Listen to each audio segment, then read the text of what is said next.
Dans cette vidéo, nous allons voir comment factoriser concrètement un polynôme de degré 2 qui est sous sa forme pas factorisée. Donc un polynôme de degré 2, c'est x2 plus bx plus c.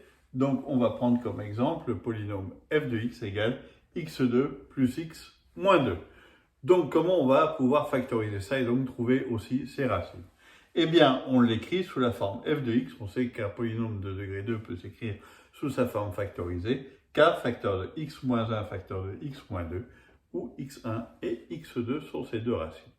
Comment fait-on? Eh bien, très simple, on va commencer par développer cette forme factorisée.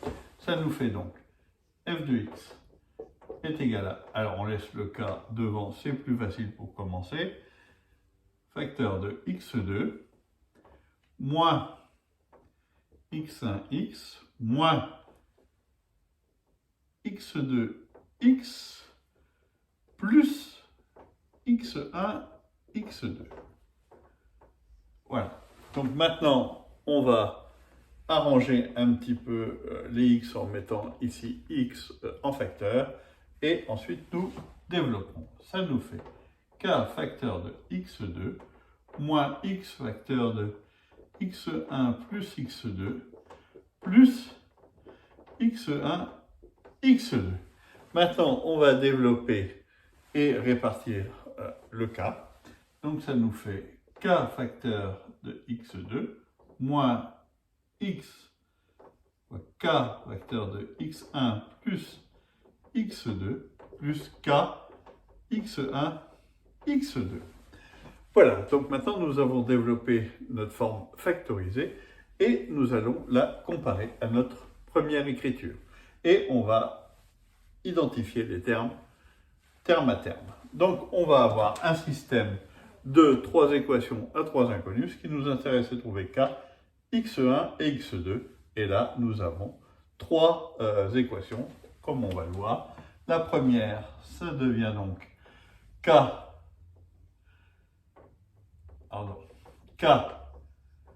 égale 1. La deuxième, nous avons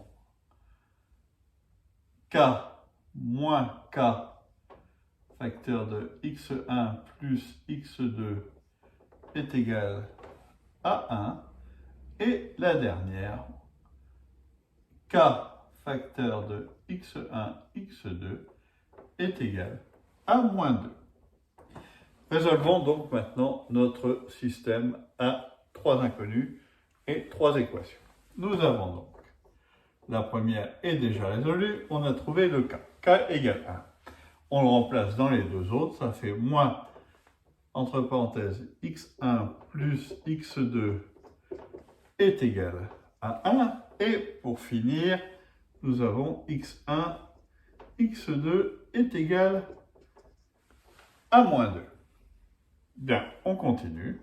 Pour ça, on a toujours notre k est égal à 1. Là, on va choisir d'exprimer x2 en fonction de x1. Donc, ça nous fait x2 est égal à x1 moins x1 moins 1. Et à ce moment-là, maintenant, on remplace x2 par ce qu'on a trouvé au-dessus. Ça nous donne donc x1 facteur de moins x1 moins 1.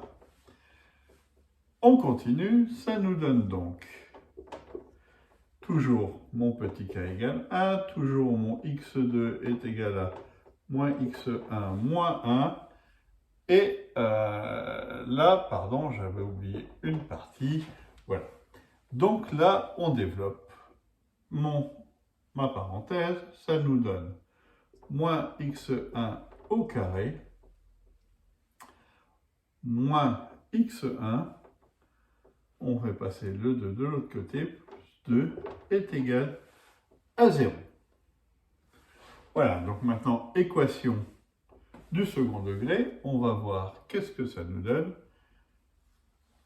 On fait le delta, c'est égal à 1 au carré, moins 4 fois moins 1 fois moins 2.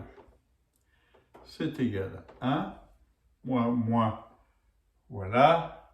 Ah non, pardon, j'ai le plus 2 ici, voilà. Ça fait 4 fois moins, donc il nous reste plus 8. C'est égal à 9. Et donc, les deux racines sont x égale 1 moins racine de 9 sur moins 2. Et la deuxième, 1 plus racine de 9 sur moins 2. Là, ça nous donne donc, racine de 9, c'est 3. Donc, 1 moins 3, ça fait 1 moins 3, moins 2 sur moins 2, ça fait 1. Et là, 1 plus 3, 4 divisé par moins 2, ça fait moins 2. Voilà, donc là, j'ai deux solutions qui sont 1 et moins 2. On remplace ensuite dans mon équation là, donc on sait que ça fait 0. Donc on trouve, là, on remplace dans cette équation là, ça nous fait x2, toujours k égale 1, x2 est égal alors moins 1 égale à moins 2, et x1 est égal, eh bien on l'a dit, à 1. Et dans mon deuxième cas, donc si je prends ma deuxième solution, donc je trouve x égale moins 2, donc j'ai k égale 1, x1 égale moins 2, x2 égale moins 2, ça fait moins 2, moins le petit 1, et ça, c'est égal à 2, ça nous fait 1. Là, on voit qu'on retrouve la même solution qu'avant, c'est-à-dire que j'ai x, j'en ai un qui est égal à moins 2, et l'autre qui est égal à 1. J'ai x1 égale à 1 et x2 égale moins 2, donc f de x en forme factorisée, c'est égal à x moins 1 facteur de x moins 2, ce qui nous fait f de x égale x moins 1 facteur de x plus 2. Et voilà, j'ai factorisé mon polynôme de degré 2.